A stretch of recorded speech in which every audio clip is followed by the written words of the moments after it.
శ్రీమాత్రే నమః. Jhansi trending shorts ఛానల్కు స్వాగతం. మీరు గనక మన ఛానల్ని మొదటిసారి చూస్తున్నట్లయితే ప్లీజ్ సబ్స్క్రైబ్ చేసుకోండి. మరిన్ని డివోషనల్ స్టోరీస్ కోసం మన ఛానల్ని అందరికీ షేర్ చేయడం మర్చిపోవద్దు. ఈ వీడియో గనక మీకు నచ్చినట్లయితే ప్లీజ్ ఒక లైక్ అయితే ఇవ్వండి. నిన్నటి రోజున రాగస్వరూపపాశాఢ్య క్రోధాకారాంకుశోజ్వల మనోరూపేక్షు కోదండ పంచతన్మాత్ర సాయక, ఈ నామాల వరకు మీకు కొంత విషయాన్ని నేను విజ్ఞాపన చేసి ఉన్నాను. లలితా సహస్రనామ స్తోత్రం చదివేటప్పుడు ఒక జాగ్రత్త అవసరం అవుతుంది. కొన్ని 16 అక్షరాల నామాలు ఉంటాయి, కొన్ని 2 అక్షరాల నామాలు ఉంటాయి, కొన్ని 8 అక్షరాల నామాలు ఉంటాయి. వాటిని ఎక్కడా మధ్యలో విరవకూడదు. ఏవి 16 అక్షరాల నామమో తెలియాలి. తెలిసి అది చదివేటప్పుడు మధ్యలో ఆపడం కానీ మధ్యలో విరవడం కానీ చెయ్యకూడదు. అలా చేస్తే ఒక్కొక్కసారి ఏమవుతాయంటే కొన్ని నామాలకి అర్థం వ్యతిరేక అర్థం వచ్చేస్తుంది. అందుకని అలా సభాముఖంగా నేను దాన్ని వివరణ చేసి అలా తప్పర్థం ఎలా వస్తోందో చెప్పడం నా యొక్క ఆశయం కాదు. కానీ ఏ నామం ఎన్ని అక్షరాలతో ఉంటుంది, ఎక్కడ ఆపాలి అన్నది ఖచ్చితంగా తెలిసి చదివారనుకోండి, అది చదవడంలోనే మీకు తెలియకుండానే ఒక రకమైనటువంటి ఆనందం ఉద్భుతం అవుతుంది. అది చాలా ఆశ్చర్యకరంగా ఉంటుంది. అందుకే ఒక చిన్న ప్రయోగం ఒకటి చేస్తున్నాం. ఇత పూర్వం అలా ఉందో లేదో నాకు తెలియదు. ముద్రణ మా డాక్టర్ మూర్తి గారు ముందుకొచ్చి చాలా పెద్ద పరిశ్రమ ఒకటి చేస్తున్నారు ఇప్పుడు. ఆయన ఒక్కొక్క శ్లోకాన్ని ప్రింట్ వేసేటప్పుడు ఆ శ్లోకంలో శ్రీమాత అన్నప్పుడు కామా పెట్టి పైన 3 అంకేసి ఉంటుంది. అంటే 3 అక్షరాలతో నామం ఉంది, ఆపండి. శ్రీ మహారాజ్ఞి 5 ఉంటుంది. అంటే 5 అక్షరాల నామం, అది 5 అక్షరాల తర్వాత మీరు ఆగితే మంచిది అని. 16 వచ్చిందనుకోండి నామం ఉండి శ్లోకంలో 16 అని ఉంటుంది. ఈ శ్లోకంలో ఎన్ని నామాలు ఉన్నాయో కుడి చివర చూపిస్తారు. ఇలా చూపిస్తూ ఉండడం వల్ల ఏమవుతుందంటే మీకు చదవడం చాలా తేలికైపోతుంది. మీరు ఎవ్వరిని అడగక్కర్లేదు. ఆ శ్లోకం వంకి ఇలా చూడగానే ఇందులో ఇన్ని నామాలు ఉన్నాయి, ఇన్ని అక్షరాలతో ఈ నామం ఉంది, ఇన్ని అక్షరాలతో ఈ నామం ఉందని మీకు తెలిసిపోతుంది. ఆ పుస్తకాలు ముద్రణలో ఉన్నాయి, అవి వచ్చేస్తాయి. ఒక 2-3 రోజుల్లో వస్తాయి అనుకుంటాను. వస్తే ఒక ఆదివారం నాడు ప్రత్యేకం ఆ పుస్తకాలని ఎవరు ఉత్సాహవంతులు ఉంటారో వారందరికీ కూడా శౌచముతో ఉండాలి. ప్రత్యేకించి ఆడవాళ్ళు మాత్రం అది చదివేటప్పుడు అదొక్కటి గమనించండి. ఒకరోజు ఉదయం నేను అది ఏ తేదీ అన్నది నేను చెప్తాను. ఒక చక్కటి మంచి రోజు ఒకటి చూసుకుని ఆ రోజు ఈ పుస్తకాలందరికీ ఇచ్చి లలితా సహస్రనామ స్తోత్రం ఎలా చదవాలి అన్న దాని గురించి చెప్తాను. మీరు కూడా ఆ రోజు చక్కగా నాతో పాటు నేను చెప్తుంటే మీరు చదవచ్చు. అలా వీలైతే ఒక 2-3 రోజులు అప్పుడప్పుడు కూడా ఈ పరిశ్రమ జరుగుతుంది. దానివల్ల లలితా సహస్రనామ స్తోత్రాన్ని తప్పులు లేకుండా చదవగలిగినటువంటి ప్రజ్ఞని మీరు సంపాదించుకుంటారు. ఉత్తరోత్తర ఒక అత్యద్భుతమైనటువంటి కార్యక్రమము అందులోంచి ఊపిరి పోసుకుంటుంది. నాకు తెలిసి కాకినాడ పట్టణంలో, నాకు తెలిసి ఎందుకనంటే ఇంతకుముందు ఎవరైనా పెద్దలు చేశారేమో నాకు తెలియదు, ఒక అత్యద్భుతమైన కార్యక్రమం. అంతే చెప్తాను, అంతకన్నా వివరాలు చెప్పను. అప్పుడు చెప్తాను. ఒక అత్యద్భుతమైన కార్యక్రమం ఒకటి జరుగుతుంది. ఆ కార్యక్రమంలో సువాసిని అయినటువంటి ప్రతి స్త్రీ తన జీవితాన్ని పండించుకోగలిగినటువంటి రీతిలో ఆ కార్యక్రమం రూపకల్పన జరుగుతుంది. మీరు బెంగ పెట్టుకోక్కర్లేదు. అందరు సువాసినులకి అవకాశం ఇచ్చేటట్టుగా కార్యక్రమాన్ని రూపకల్పన చేస్తాం. కాబట్టి ఆ పుస్తకాలు వచ్చిన తర్వాత మీకు ఆ లలితా సహస్రనామ స్తోత్రాన్ని చక్కగా చదివేటటువంటి విధానం కూడా మీకు తెలియచేసే ప్రయత్నం చేస్తాం. అమ్మవారి అనుగ్రహంతో అది పరిపూర్ణమగుగాక. ఇప్పుడు మనం ఇవాళ అనుసంధానం చేయవలసినటువంటి నామం నిజారుణ ప్రభాపూర మధ్య బ్రహ్మాండ మండల. ఈ నామం చెప్పేటప్పుడు మధ్యలో ఆపకూడదు. ఎక్కడాను ఆపడం కానీ విరవడం కానీ చేయకూడదు. దాన్ని అలా కానీ చేస్తే దాని అర్థం వేరుగా వస్తుంది. నిజారుణ ప్రభాపూర మధ్య బ్రహ్మాండ మండలాయై నమః అంటే తన యొక్క అరుణ వర్ణముతో. ఇత పూర్వం చెప్పినప్పుడు ఉద్యద్భాను సహస్రాభ అన్న నామం చెప్పినప్పుడు ఏకాంతి చెప్పలేదు. ఉదయిస్తున్న సూర్యుడి కాంతి, ఉదయిస్తున్న సూర్యుడి కాంతి ఎరుపు అని మీరు తెలుసు కాబట్టి దాన్ని అన్వయం చేశారు. ఇప్పుడు చెప్పేస్తున్నారు, ఎప్పుడు అమ్మవారి 4 చేతులు, 4 చేతులలో ఉన్న ఆయుధాలు మీకు ముందు చూడగలిగితే మళ్ళీ ఇంకోసారి ఎరుపు కాంతి వస్తుంది. 2 ఎరుపు కాంతుల మధ్యలో అమ్మవారి 4 చేతులు, 4 ఆయుధాలు ఉన్నాయి. ఇది మీరు బాగా పట్టుకోవలసిన రహస్యం లలితా సహస్రంలో. ఇప్పుడు మీకు ఆ 4 చేతులలో ఉన్న ఆయుధాలు కనపడిన తరువాత మళ్ళీ ఎర్రకాంతి వస్తోంది. ఎటువంటి ఎర్రకాంతి? ఇప్పుడు ఆ కాంతి ఏదో దాపరికం లేదు, చెప్పేస్తున్నారు అది ఎరుపు కాంతి అని. ఎంతటి ఎరుపు కాంతిట అది? నిజారుణ ప్రభాపూర మధ్య బ్రహ్మాండ మండల. ఈ బ్రహ్మాండములన్నింటినీ కూడా ఆ ఎరుపు రంగు ముంచెత్తింది. ఆ ఎరుపు రంగులో మునిగిపోయాయి. అటువంటి ఎరుపు రంగుతో తల్లి ఉన్నది. ఇప్పుడు మీరు ఒకటి ఆలోచించండి, అంతకుముందు చెప్పలేదు ఎరుపని, ఇప్పుడు చెప్తున్నారు ఎరుపని. చెప్పకపోయినా ధ్యానంలో తెలుసుకున్నారు ఎరుపని, ఇప్పుడు ధ్యానం చేయకపోయినా తెలుస్తోంది ఎరుపని. ఏమిటి తేడా? మళ్ళీ ఎందుకు చెప్పాలి ఎరుపు కాంతి? అయిపోయిందిగా, ఓసారి చెప్పారుగా, ఓసారి ఆ కాంతి అర్థమైంది కదా మనకి. ధ్యానం చెయ్యాలి, ఆ ఎరుపు కాంతి మన మీద పడుతున్నట్టుగా శ్రీసరణి అని శంకరాచార్యులు వారు చెప్పారు, విన్నారు. మళ్ళీ ఎందుకు వచ్చింది ఎరుపు అంటే, ఇక్కడే లలితా సహస్రనామ స్తోత్ర వైభవం.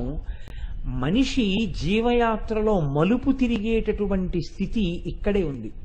అందుకే దీన్ని చాలా జాగ్రత్తగా పట్టుకోవలసి ఉంటుంది. మీరు చూడండి, మీరు ఒక గమ్యానికి చేరుకునేటప్పుడు ఒక మలుపు ఒకటి తిరగవలసి ఉంటుంది. ఇక్కడి నుంచి బయలుదేరి అన్నవరం వెడుతున్నారు అనుకోండి, కత్తిపూడి దగ్గరికి వెళ్ళేటప్పటికి కత్తిపూడి నుంచి కుడి చేతి పక్కకి వెళ్ళిపోతే అన్నవరం వస్తుంది, ఎడం పక్కకి వెళ్ళిపోతే రాజమండ్రి వస్తుంది. ఎటూ ఒకటి తిరిగాను కదా అని వెళ్ళిపోయారు అనుకోండి, అన్నవరం ఎప్పటికీ వెళ్ళరు. మహా అయితే చెన్నై వరకు కూడా వెళ్ళిపోతారు తప్ప అన్నవరం మాత్రం రాదు. మీరు సరిగ్గా కుడి చేతి పక్కకి తిరిగారనుకోండి, అన్నవరం వెళ్ళిపోతారు. మలుపు తిరగడం అనేటటువంటిది చాలా చాలా ముఖ్యం. అందుకే మనకి ఒక మాట వాడుతుంటారు, ఆయన జీవితం ఒక మలుపు తిరిగిందండి అంటారు. ఆ మలుపు తిరగడం అన్నది ఎక్కడుంది అంటే, ఇదిగో ఇక్కడుంది, ఈ కాంతిలో ఉంది. అసలు నిజంగా ఈ కాంతి ఏ కాంతి? దీన్ని పట్టుకున్న మహాపురుషులు ఉన్నారు. వాళ్ళు అత్యద్భుతమైనటువంటి స్థితిలో ధ్యానమగ్నులై వారు దర్శించారు ఆ కాంతిని. దర్శించి దీని ప్రయోజనం ఇది అని వారు అనుభవించారు. ఇది చెప్పకపోతే బిడ్డలకు అర్థం కాదని వాళ్ళు దాన్ని ఈ లోకానికి అందచేశారు. అది నిజారుణ ప్రభాపూర మధ్య బ్రహ్మాండ మండల. ఏమి ఈ ఎర్రకాంతి? నేను మీకు తేలికగా అర్థమైపోవడం కోసం నేను ఒక మాట చెప్తాను, మీరు కొంచెం జాగ్రత్తగా ముందు మీ లోపల ఒకసారి పరిశీలన చేయండి. నేనంటాను, ఒక వ్యక్తిలో ఉన్నటువంటి ప్రేమ అభివ్యక్తమైనప్పుడు దయగా మారినది. మీరు ఆలోచించండి ఈ మాట గురించి. నేను ఈ వాక్యం అన్నాను మీతోటి, ఒక వ్యక్తి లోపల ఉన్న దయ, ఒక వ్యక్తి లోపల ఉన్న ప్రేమ అభివ్యక్తమైనప్పుడు దయగా మారినది. నేను ఎందుకు మీకు వెంటనే దీనికి చెప్పేయట్లేదు అంటే, మీరు కొంచెం సేపు ఆలోచిస్తే ఆ ఆలోచనే ధ్యానం. ఆ ఆలోచన చేస్తేనే మీరు మలుపు తిరుగుతారు జీవితంలో. ఒక వ్యక్తి లోపల ఉన్న ప్రేమ అంటే దీనికి ఏం పెద్ద సిద్ధాంత వాక్యం ఏం కాదండి, చాలా తేలిగ్గా అర్థమయ్యేటట్టే నేను మాట్లాడానని అనుకుంటున్నాను. నేను ఇప్పుడు చూడండి, నేనున్నాను, నాలో ప్రేమ ఎప్పుడూ నిండి ఉంటుంది కొంతమంది మీద.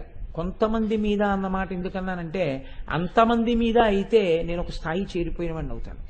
అప్పుడు నాకు రాగద్వేషాలు లేనట్టు, అందరినీ ప్రేమిస్తే.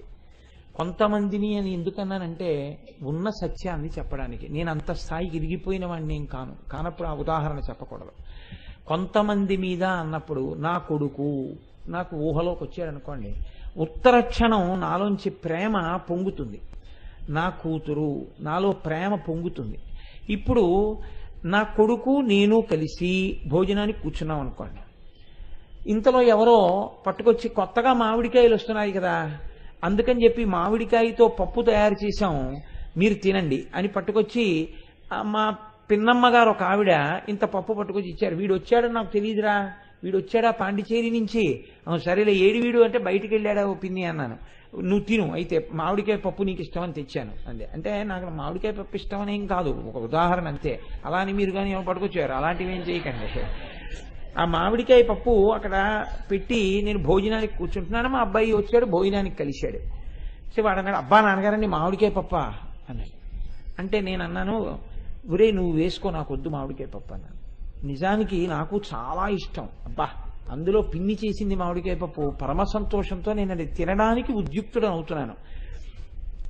వాడన్నాడు, నాన్నగారంటే మీకు మామిడికాయ పప్పు ఇష్టం కదా, అదేంటి మీరు వేసుకోకుండా నాకేసేస్తున్నారు అన్నాడు. ఏం లేదురా, ఏమిటో కానీ ఈ మధ్య కొంచెం పులుపు తగిలితే పళ్ళు జువ్వమంటున్నాయి రా, తినలేకపోతున్నాను. డాక్టర్ గారు ఏమన్నారంటే, ఒక్క వారం పులుపు తినకండి, తిన్నారంటే మళ్ళీ 20 రోజులు పడుతుంది, ఒక్క వారం రోజులు ఊరుకుంటే తగ్గిపోతుంది అన్నారు, అందుకు నువ్వు తిని అన్నాడు. వాడు తినేశాడు, వాడికి తెలియదు నాకేం పళ్ళు జివ్వనవు. ఎందుకు నేను అలా చెప్పాను? వాడు ఒక వారం రోజులు ఉండి మళ్ళీ హాస్టల్కి వెళ్ళిపోతాడు. నేను హాయిగా ఈ ఋతువంతా కాసిన కాయలల్లా నేను వండించుకు తినగలను.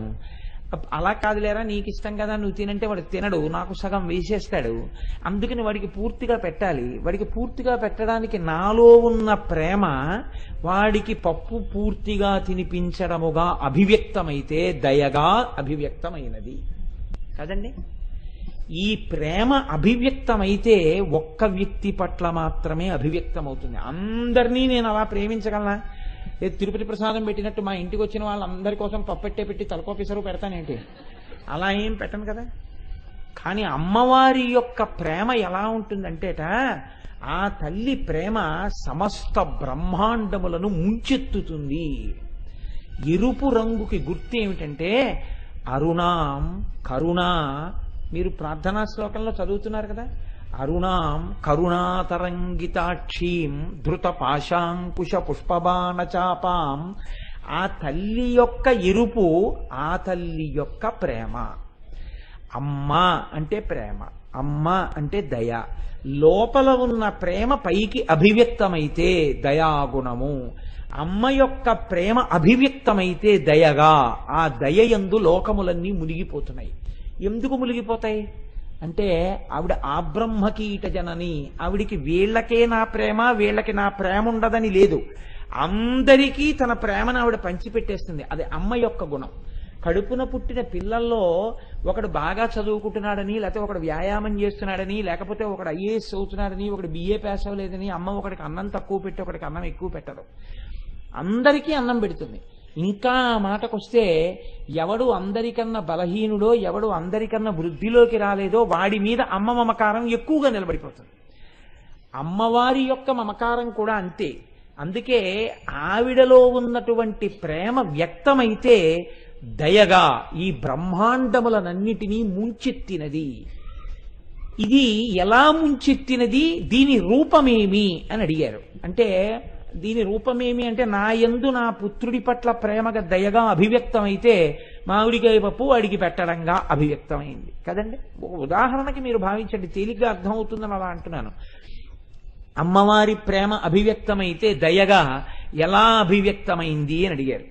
దానికి ఉపనిషత్తు వేదం ఏమంటాయంటే, సో కామయత బహుశ్యాం ప్రజాయేతి అంటే, ఒక్కడిగా ఉన్నటువంటి పరమాత్మ తానే బహుముఖంగా అవ్వాలి అని అనుకున్నాడు. అనేక రూపములు పొందాలి.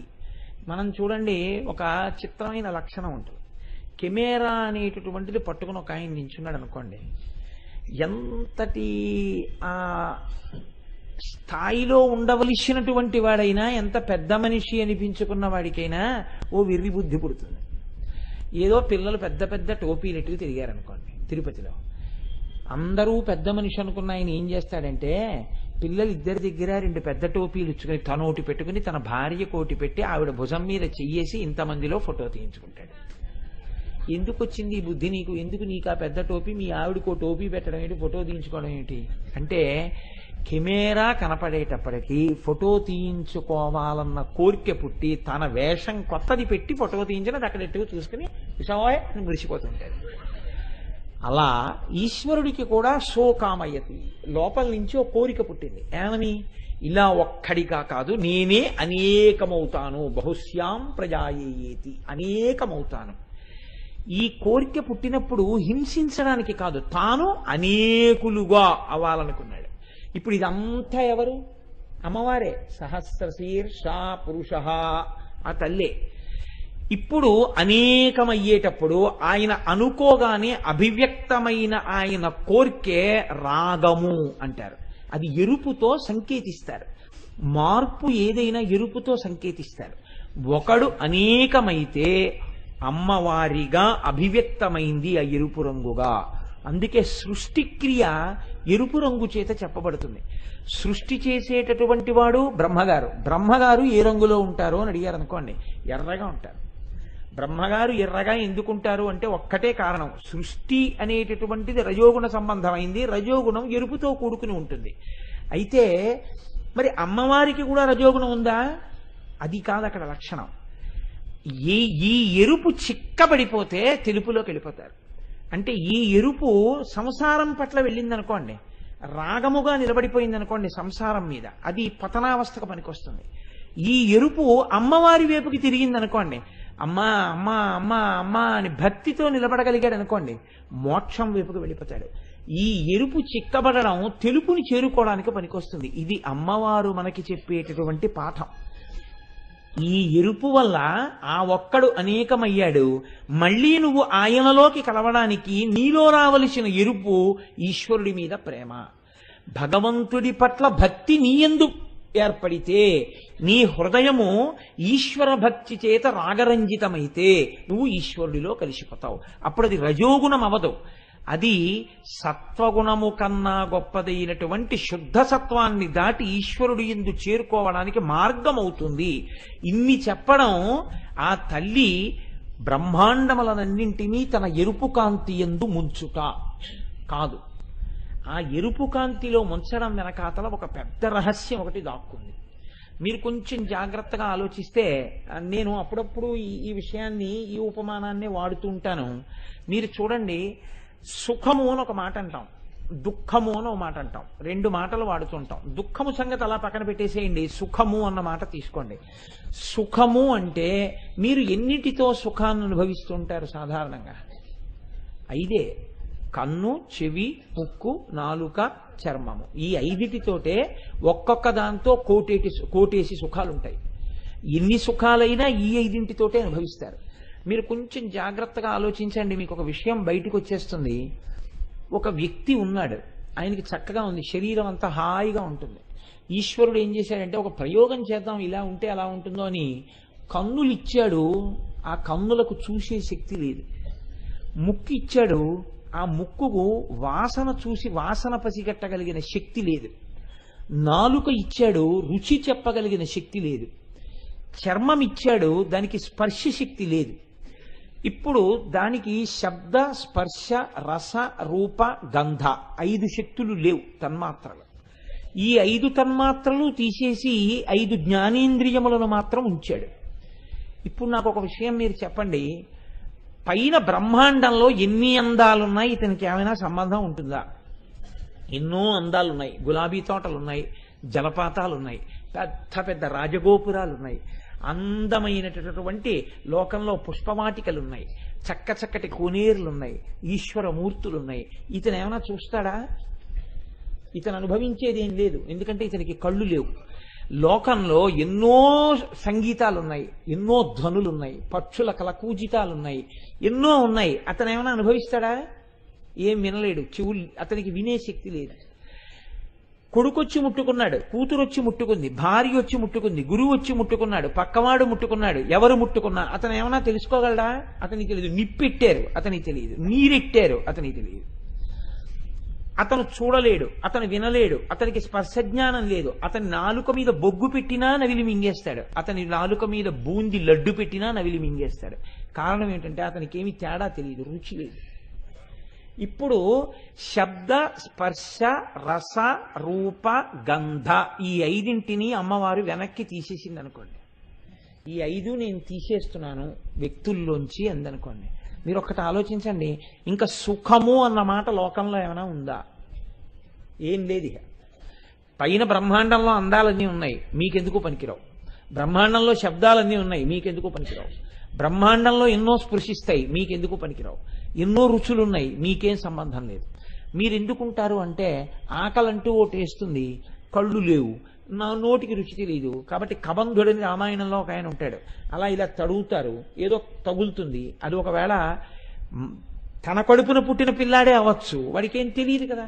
వాడు చూడలేదు, వినలేదు, ఏమి వినపడదు వాడికి. వాడు ఒకవేళ ఏడిచినా వీడికి వినపడదు. వాడు తింటున్నా ఏం తింటున్నాడో తెలియదు. కాబట్టి తినేస్తాడు, మింగేస్తాడు, కాసేపటి కడుపు నిండిపోయినట్టు అయిపోయింది, ఊరుకున్నాడు. ఇప్పుడు చెప్పండి, అసలు లోకంలో ఈ 5 తీసేస్తే, శబ్ద స్పర్శ రస రూప గంధ, ఈ 5ంటిని అమ్మవారు వెనక్కి తీస్తే, మీరు ఒక్క క్షణం ఆలోచించండి. ప్రపంచంలో బ్రహ్మాండముతో పిండాండము ఆనందమును అనుభవించడం సుఖం అన్న మాట ఎక్కడైనా ఉంటుందా? ఏం లేదు, లేదు కదా. మీరు ఒక్కసారి అటువంటి ప్రపంచాన్ని ఒక్క నిమిషం పాటు ఊహ చేయండి.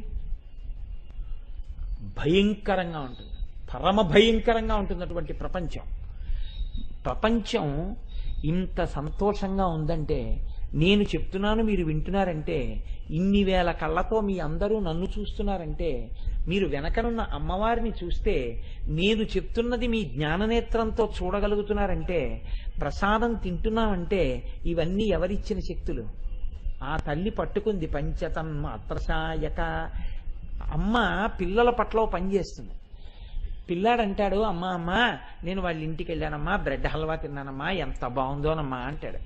అమ్మ వెంటనే వాళ్ళకి ఫోన్ చేసి బ్రెడ్ హల్వా ఎలా చేశారండి అని కనుక్కుని బ్రెడ్ హల్వా చేసి కొడుక్కి పెట్టేసి తను వెళ్ళిపోదు. మీరు చూడండి, ఓ మాట అంటుంది, ఎలా ఉంది అంటుంది. చాలా బాగుందమ్మా అంటాడు. ఆ తర్వాత చాలా బాగుందా చాలా బాగుందమ్మా అంటాడు. ఆంటీ చేసింది బాగుందా, నీ చేసింది బాగుందా? ఆంటీ చేసింది బాగుంది అన్నాడు అనుకోండి. ఆంటీ చేసిన దాంట్లో ఏం బాగుందిరా అంటుంది. అంటే అమ్మ ఆంటీ చేసిన దాంట్లో యాలపకుండా కూడా వేసింది. ఆహా, ఉండొక్కసారి అని పళ్ళెల్లో తీసేస్తుంది.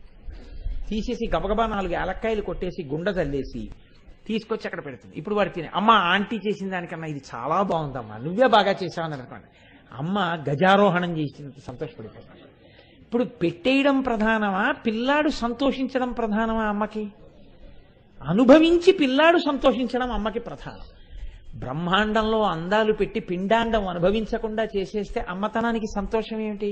వీడు కృతజ్ఞుడై ఒక్కసారి నమస్కారం చేయకపోయినా అమ్మ మాత్రం పోన్లేరా, వాడిని అలా చూడని, వాడిని అలా తిని, వాడిని అలా అనుభవించని, వాడిని అలా సుఖపడని అంటుంది. ఇది అమ్మతనం. ఈ అమ్మతనానికి ఉన్న ప్రేమ రాగరంజితం. ఇది ఎరుపు. ఈ ఎరుపు బ్రహ్మాండములను ముంచెత్తుతోంది. ఈ శక్తి ఎంతటిదంటే అమ్మవారిది, ఆవిడ ఈ తన్మాత్రలతో పిండాండ బ్రహ్మాండ అనుసంధానం చేస్తుంటుంది ఎప్పుడు. ఇది శక్తి అంటే. అమ్మవారు అంటే ఎరుపు అంటే మీరు ఎప్పుడూ గుర్తుపెట్టుకోవలసింది ఆవిడ యొక్క శక్తి. ఈ శక్తి అన్నది ఎలా నడుస్తుంటుందో తెలుసా అండి? చాలా ఆశ్చర్యంగా. మీకు నేను ఒక ఉదాహరణ చెప్తాను. నాకు ఆకలేసింది, నేనేం తినాలి? డైనింగ్ టేబుల్ తినేను కదా, లేకపోతే మా ఇంట్లో షెల్ఫ్ తినేను. కాబట్టి నేను ఇప్పుడు ఏం తినాలి? పృథివిలోంచి వచ్చింది తినాలి. పృథివిలోంచి వచ్చిన ఒక యాపిల్ పండు అక్కడ ఉంది. నేను ఇప్పుడు ఆ యాపిల్ పండు తినేశాను. ఇప్పుడు ఇందులో ఉన్నటువంటి పృథివికి అవసరం వస్తే బ్రహ్మాండంలో ఉన్నటువంటి పృథివిలోంచి వచ్చిన పృథివిని తినేసింది. తినేసిన తర్వాత ఇప్పుడు ఇందులోకి వెళ్ళిపోయిన యాపిల్ పండులో కొంత శేషం మిగిలిపోయింది. ఇప్పుడు దీన్ని ఎవరు పట్టుకుంటారు? ఎవరు పట్టుకోరు. ఆ పృథివిని, శేషాన్ని మరునాడు ఉదయం మళ్ళీ పృథివే పుచ్చుకుంటుంది. ఈ పిండాండానికి దాహం వేసింది, నీళ్లు కావాలి. ఎవరైనా సృష్టించిస్తారేంటి? బ్రహ్మాండమే నీరివ్వాలి. బ్రహ్మాండంలో నీరు నేను పుచ్చుకున్నాను, ఇందులో మళ్ళీ కొంత నీరు మలినంతో ఉండిపోయింది. ఎవరు పుచ్చుకుంటారు? బ్రహ్మాండమే పుచ్చుకోవాలి. దీనికి ఊపిరి కావలసి వచ్చింది. వాయువు ఎవరిస్తారు? బ్రహ్మాండమే ఇస్తుంది. బ్రహ్మాండంలో వాయువు పిండాండం పుచ్చుకుంది, ఇందులో మళ్ళీ లోపలికి వెళ్ళిన వాయువు కలుషితం అయిపోయింది. ఇప్పుడు దీన్ని ఎవరు పుచ్చుకుంటారు? మళ్ళీ బ్రహ్మాండమే పుచ్చుకుంటుంది. దీనికి వేడి కావలసి వచ్చింది, వేడి బ్రహ్మాండంలోదే పుచ్చుకోవాలి. దీనికి వేడి ఎక్కువైపోయింది, ఎవరికి ఇచ్చేయాలి? బ్రహ్మాండానికే ఇచ్చేయాలి. ఇప్పుడు మీకు తెలియకుండా రేడియేషన్ అని ఒకటి ఉంటుంది. రేడియేషన్ అంటే చల్లగా ఉన్నప్పుడు వేడెక్కించుట, వేడిగా ఉన్నప్పుడు చల్లబరుచుట. మీరు చూడండి, శీతాకాలంలో మీరు అంటే పొగొస్తుంది. బయట చల్లగా ఉంటే లోపల ఉండవలసిన 98.4 ఫారిన్ హీట్ ఎంతో ఉందే అంత వేడిని ఉంచుతూ ఉంటుంది శరీరంలో. ఎవరు ఉంచుతున్నారు? నిప్పులు మనం మింగామా, మంట పక్కన కూర్చున్నామా? ఉంచుతున్న శక్తి ఒకటి ఉంది, అది ఉంచుతూ ఉంటుంది. వీడు పొద్దున్నుంచి రాత్రి వరకు తెల్లారే వరకు ఏసీలోనే ఉన్నా శరీరంలో వేడి మాత్రం 2 పాయింట్లు కూడా తగ్గకుండా ఒక శక్తి చూస్తూ ఉంటుంది. ఏ శక్తి ఉన్నదో ఆ శక్తి సమన్వయం చేస్తోంది పిండాండ బ్రహ్మాండాల్ని. అందులో నీళ్ళు ఇందులోకి, ఇందులో నీళ్ళు అందులోకి, అందులో గాలి ఇందులోకి, ఇందులో గాలి అందులోకి తిప్పుతుంటుంది. ఈ సమన్వయంలో మీరు గమనించండి ఒక విషయం, పృథివిని పుచ్చుకుని పృథివిని వదిలిపెట్టడంలో తేడా వచ్చిందనుకోండి. ఇందులో ఆకలి వేయట్లేదు, కానీ తినాలి కదా, ఓ యాపిల్ పండు తిన్నాను, వాంతి అయింది. సరే, ఉపన్యాసం చెప్పేసి వచ్చి డాక్టర్ గారి దగ్గరికి వెడదాం అనుకున్నాను, ప్రమాదం ఏం లేదు, కాస్త ఏదో వామో ఏదో తినేసి ఉపన్యాసం చెప్పేసి తర్వాత వెళ్ళచ్చు. కాదు, నీటిని పుచ్చుకుని నీటిని వదలడంలో తేడా వచ్చింది. ఇలా నీళ్లు తాగితే ఇలా వాంతి అయిపోతున్నాయి. ఇప్పుడు డీహైడ్రేషన్. ఉపన్యాసం చెప్పాక వెళ్ళడానికి వీల్లేదు, ముందు టాబ్లెట్ వేసుకుని ఉపన్యాసానికి రావాలి. ఉపన్యాసం చెప్పచ్చేమో, కాదు, వేడి తగ్గిపోతోంది. ముందు అరికాళ్ళు తొందరగా మర్దనా చేసి 108కి ఫోన్ చేయాలి. ఊపిరి అందట్లేదు, బయట వాయువు లోపలికి వెళ్ళలేదు. ఇప్పుడు ఎలా ఉన్నవాడిని అలా ముందు పరిగెత్తాలి డాక్టర్ గారి దగ్గరికి. ఈ అనుసంధానంలో ఒక భూతముతో ఒక భూతము యొక్క అనుసంధానము మరింత క్లేశమైపోతాయి. పృథివి అంది పృథివి వెళ్ళకపోతే పర్వాలేదు, జలము అంది జలము వెళ్ళకపోతే పర్వాలేదు, కొంత వాయువు అంది వాయువు వెళ్ళకపోతే ప్రమాదం. మరి ఇంతకాలం వాయువు అంది వాయువు వెళ్ళేటట్టు ఎవరు చేశారు? ఆవిడే. ఏ శక్తి నీ కంటికి కనపట్టలేదో ఆ శక్తి వాయువు అందించి వాయువు తీస్తోంది, ఆ శక్తి నీరు అందించి నీరు తీస్తోంది, ఆ శక్తి పృథివిని అందించి పృథివి తీస్తోంది, ఆ శక్తి వేడిని అందించి వేడిని తీస్తోంది. 1 డిగ్రీ వేడి ఎక్కువైతే నీ కళ్ళు ఎర్రబడిపోయి పడుకుంటావు. 4 డిగ్రీలు తగ్గిపోతే నీ ఒంట్లో వేడి తగ్గిపోయి ప్రమాదానికి వెళ్ళిపోతావు. ఎవరుంచుతున్నారు ఎప్పుడు నీలో వేడిని? ఈ తల్లి ఎందుకు చేస్తోంది? నువ్వేం చేస్తున్నావని ఆవిడ నీకు చెయ్యాలి ఇవన్నీ. అమ్మ తాను చేసేటప్పుడు వీడు తనకి చేస్తాడని చెయ్యదు. మీరొక్కటే జ్ఞాపకం పెట్టుకోండి, ప్రపంచం మొత్తం మీద అమ్మ ఒక్కతే ఒక మాట అంటుంది. తండ్రి కూడా, మీరు ఏమనుకోవద్దు, ఒక ఆలోచన ఉంటుంది, నా జీవితం వీడి దగ్గర వెళ్ళమారాలంటారు.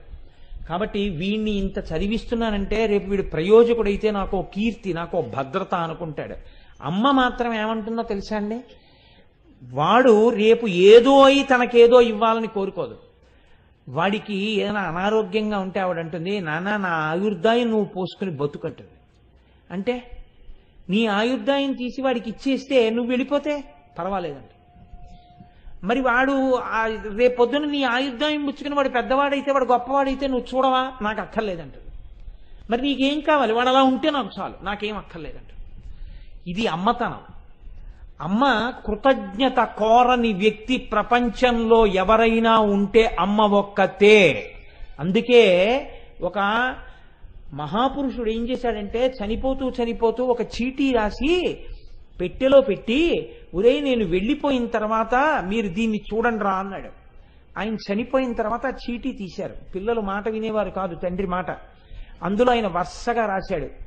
1, మొట్టమొదట మీరు చెయ్యవలసిన పని అప్పిచ్చి తిరిగి అడగవద్దు అని రాశాడు. ఆహా, ఎంత గొప్ప మాట! అప్పిచ్చి తిరిగి అడగవద్దా? 2, విత్తు వేసి పందిరి పెట్టవద్దు. అదేమిటి, విత్తనం పెట్టి పందిరి పెట్టద్దా? సరే. అమ్మకి అన్నం పెట్టవద్దు. 3, 4, లోకంలో క్షామం వస్తే మీ ఇల్లు మీరు తవ్వేసుకోండి. చాలా మందికి చూపించారు, మా నాన్నగారు చాలా పండితుడండి, 4 పెట్టెలో పెట్టి నేను వెళ్ళిపోయాక చూడండి అన్నాడు, ఎందుకు రాశాడండి అని అడిగారు. చాలా మంది పండితులు చూసి అన్నారు, మీ నాన్నకి సంధి పుట్టి రాశాడు రా, దానికి అర్థం ఏంటి అని. అర్థం ఉండాలి, అమ్మకి అన్నం పెట్టద్దు, ఏంట్రా మాటలు అన్నారు. లేదు, ఈయనకి ఏదో ఉంది తమాషా, ఎందుకో రాశాడని వాళ్ళు తిరిగి పండితుడైతే చెప్పలేకపోతున్నారని ఒక అఘాయిత్యం పండితుడి దగ్గరికి వెళ్ళారు. ఆయన దగ్గరికి వెళ్తే ఆయన అన్నాడు చూసి, విరే మీ నాన్న చాలా తెలివైన వాడు సుమా, మామూలుగా చదవకూడదు, తిరగేసి చదవండి అన్నాడు. అప్పు ఇచ్చి తిరిగి అడగవద్దు. అప్పు ఇచ్చేటప్పుడు ఎటువంటి వాడికి ఇవ్వాలో తెలుసా? ఎప్పుడు తీర్చేస్తానా అని బెంగ పెట్టుకుని వచ్చే నెల ఇస్తానన్నవాడు 2 రోజుల ముందే తీసుకొచ్చి ఇచ్చేసేటటువంటి వాడికి మాత్రమే అప్పు ఇవ్వాలి. అప్పిచ్చి నువ్వు ఒరే నా డబ్బు ఎప్పుడు ఇస్తావురా అని అనిపించుకునే వాడికి అప్పు ఇవ్వవద్దు. అంటే అప్పు ఇచ్చి తిరిగి అడగవద్దు. అంటే అప్పు ఇచ్చి తిరిగి అడగవలసిన అవసరం లేకుండానే నీకు పట్టుకొచ్చి ఇచ్చేవాడికి అప్పియ్యి. విత్తు పెట్టి పందిరేయవద్దు. ఇవాళ విత్తనం పెట్టి ఓ వారం పోయాక పందిరేద్దాంలే అంటే ఈలోగా తీగ పాకేస్తుంటుంది, నువ్వు పళ్ళ మీద తిరుగుతుంటావు, తీగ ఎక్కడానికి సరైన మార్గం దొరకదు, డొంకల్లోకి వెళ్ళిపోతుంది, కాయవలసినన్ని కాయలు రావు. ముందు పందిరేసి విత్తనం పెట్టు, ఎక్కువ ఫలసాయం వస్తుంది. అమ్మకి అన్నం పెట్టవద్దు. నువ్వెప్పుడు అమ్మకి అన్నం పెట్టకు. అమ్మ చేతి అన్నం నువ్వు తిను. నేను అమ్మకి అన్నం పెడుతున్నాను అనకో.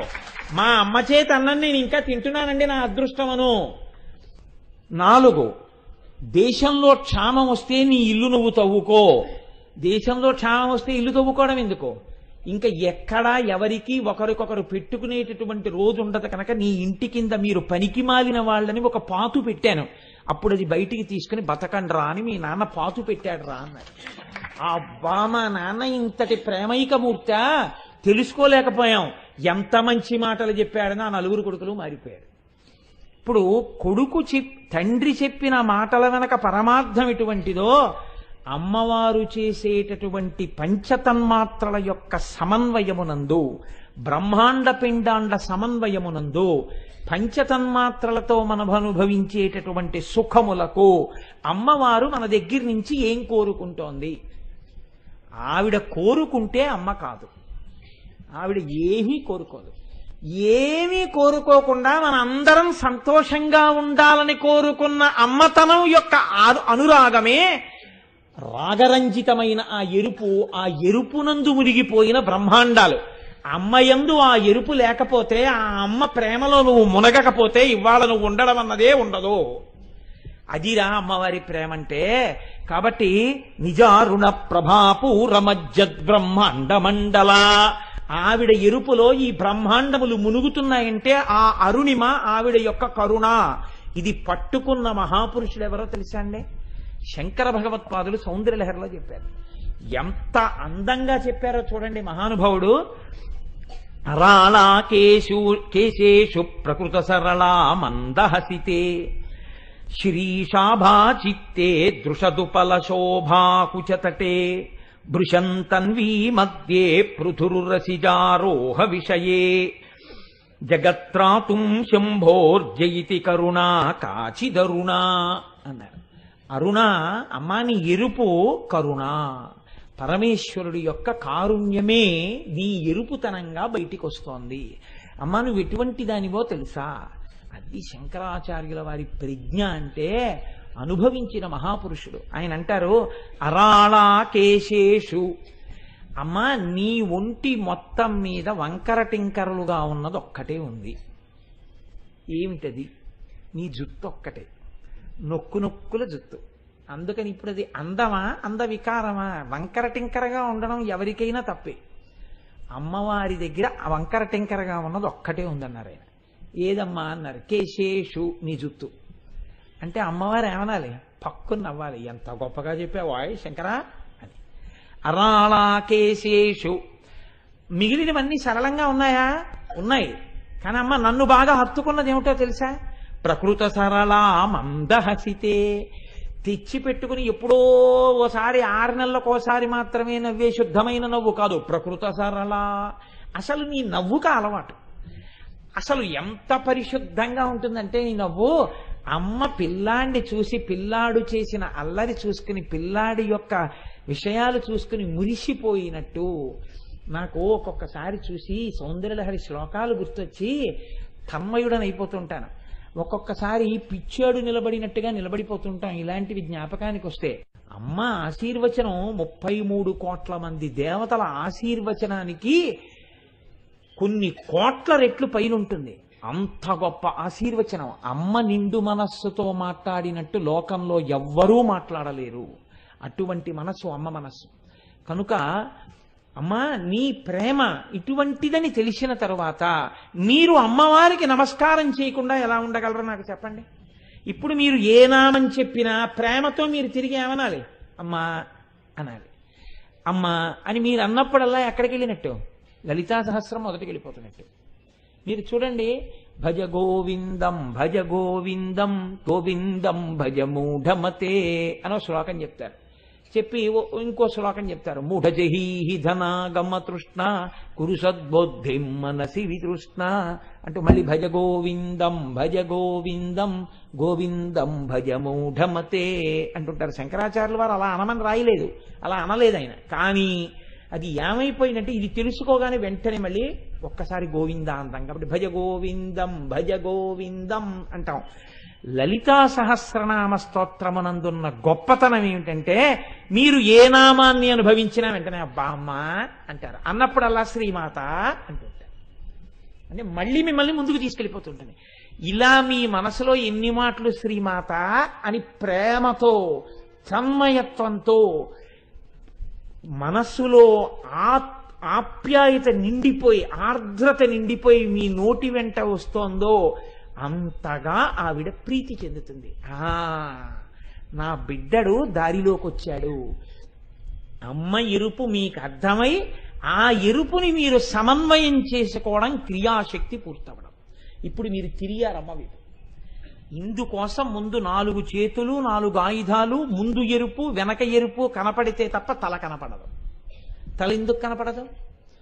తలలోనే అమ్మవారి కన్నులు, అమ్మవారి ముక్కు, అమ్మవారి పెదవులు, అమ్మవారి గడ్డం, అమ్మవారి బుగ్గలు, అమ్మవారి చెవులు, అమ్మవారి జుత్తు అన్నీ ఉన్నాయి. మంత్ర సంబంధంగా చూస్తే అదొక కూటం. కాబట్టి ఇప్పుడు మీరు అమ్మవారి తల వంక చూడాలన్నా, అమ్మవారి తల గురించి మాట్లాడాలన్నా, అమ్మవారి తల మీకు దర్శనం అవ్వాలన్నా, ఇవి తెలియనివాడు, ఇవి అననివాడు, ఇవి అనుసంధానం చేసుకోనివాడు, ఈ ఎరుపు అనుభవించనివాడు ఆ తల ఎన్నటికీ చూడలేడు. ఎందుకు చూడలేడు అని మీరు నన్ను అడగచ్చు. అమ్మవారి గుడిలో అమ్మవారి కబరీబంధము మీకు దర్శనము కాదు. ఏ ఫోటోలోనైనా అంతే. మీ అందరు ఇంతమంది ఉన్నారు, ఎదురుగుండా అమ్మవారు ఉంది. అమ్మవారి కబరీబంధం మీకు కనపడుతోందా? అమ్మవారి జుత్తు ముడి మీకు కనపడుతోందా?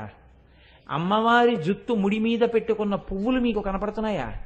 సువాసినీత్వమునకు ఉండేటటువంటి గొప్ప లక్షణం ఏమిటంటే సిగలో పువ్వులు. సిగలో 5కి తక్కువ కాకుండా పువ్వులు ముడుచుకుంటారు. దీని మీద మీరు ఎప్పుడైనా చూశారో లేదో కానీ పెళ్ళవగానే ఆడపిల్లతో ముందు ఒక నోము పట్టిస్తారు 365 రోజుల పాటు. పువ్వు తాంబూలం అంటారు. పువ్వు తాంబూలం దాని పేరు, కానీ ఒక్క పువ్వు తాంబూలంలో పెట్టి వేరొకరికి ఇవ్వకూడదు. వేరొక సువాసిని దగ్గరికి బయలుదేరతారు ప్రతిరోజు. వెళ్ళేటప్పుడు మనసులో ధ్యానం చేస్తారు. ఎవరిని చేస్తారంటే పెళ్లి పీటల మీదకి వెళ్ళినప్పుడు ఎవరిని చేశారో తర్వాత వాళ్ళని, గౌరీదేవిని. గౌరీదేవికి నమస్కారం చేసి తాంబూలం పట్టుకుని తాంబూలంలో 5 పువ్వులు పట్టుకుని పెడతారు. వెళ్ళి ఈ 5 పువ్వులు ఇస్తారు. ఈ 5 పువ్వులు సిగలో పెట్టుకుంటారు. ఇలా రోజుకి ఒకరికి ఇస్తూ 365 రోజుల తర్వాత ఉద్యాపన చేస్తారు. చేసినప్పుడు ఒక బంగారు పువ్వు వెండి పువ్వు చేయించి సువాసినికి భోజనం పెట్టి తాంబూల బహూకరణ చేస్తారు. అలా చేస్తే ఏమవుతుంది అని అడిగారు. ఒక్కటే, ప్రపంచంలో పండితుడికి సత్కారం ఉంటుంది, పురుషుడికి అధికారం ఉంటుంది, లేకపోతే ఉద్యోగం ఉంటుంది. ఉద్యోగం పురుష లక్షణం. ఉద్యోగం పురుష లక్షణం అంటే చాలామంది ఏమనుకుంటారంటే ఏదో ఓ 10,000 5,000 సంపాదించడానికి వ్యాపకం చేయడం అనుకుంటారు. అది కాదు ఉద్యోగం అంటే. అలా అయితే వేదం చదువుకుంటూ కూర్చున్న వాళ్ళందరూ కూడా పురుష లక్షణాలు లేని వాళ్ళు అవుతారు. అది కాదు దాని అర్థం. ఉద్యోగం అంటే ప్రయత్నం. ప్రయత్నం చెయ్యడం పురుష లక్షణం. అన్నీ తమంత తాము జరుగుతాయని కూర్చోకూడదు. నీ పురుష ప్రయత్నం ఉండాలి. తను ప్రయత్నం చెయ్యాలి. ప్రయత్నం చెయ్యడం పురుషుడి యొక్క లక్షణం. సాధించి తెచ్చిన దానితో తృప్తిగా ఇల్లు నడపడం ఆడదాని లక్షణం. ఆడదానికి చాలా గొప్ప సత్కారం ఇది జీవితంలో అని అడిగారు. భర్త యొక్క మెప్పుదలయే. భర్త మెచ్చుకుంటే ఆడదాని జీవితంలో అంతకన్నా సత్కారం లేదు. ప్రతిరోజు భర్త యొక్క సంతోషాన్ని భార్య పొందిందనుకోండి, ఆమె జీవితమునకు గౌరీదేవి సంతోషిస్తుంది. అది మహా గొప్ప జీవితంగా భావన చేయబడుతుంది. అందుకే భర్త యొక్క ప్రీతిని పొందడానికి ఆలంబనంగా మనకేం చెప్తారంటే సనాతన ధర్మంలో ఆ గౌరీదేవి పరమశివుడి యొక్క హృదయాన్ని ఎలా గెలుచుకోగలిగిందో అలా నువ్వు కూడా భర్త యొక్క మనసుని సత్కర్మాచరణం చేత నీవు ఆయన మనసు గెలుచుకోవాలంటే 365 రోజులు వేరొక సువాసినిలో గౌరీదేవిని చూసి, సువాసిని గౌరియే కనుక 5 పువ్వులు పెట్టిన తాంబూలం ఇస్తూ ఉండు. నీ జీవితాంతం అంత సంతోషాన్ని పొందుతావు. అందుకే పెళ్ళవగానే ఆడపిల్లతో అత్తవారు ఈ నోము పట్టిస్తారు. సరే, ఇవాళ అసలు అత్తగారికే తెలియదు కాబట్టి గొడవే లేదు. కాబట్టి ఇప్పుడు తల్లి యొక్క కబరీబంధ దర్శనం చెయ్యాలి. తల్లి యొక్క కబరీబంధ దర్శనం చేయడం అంటే మీకు దేవాలయం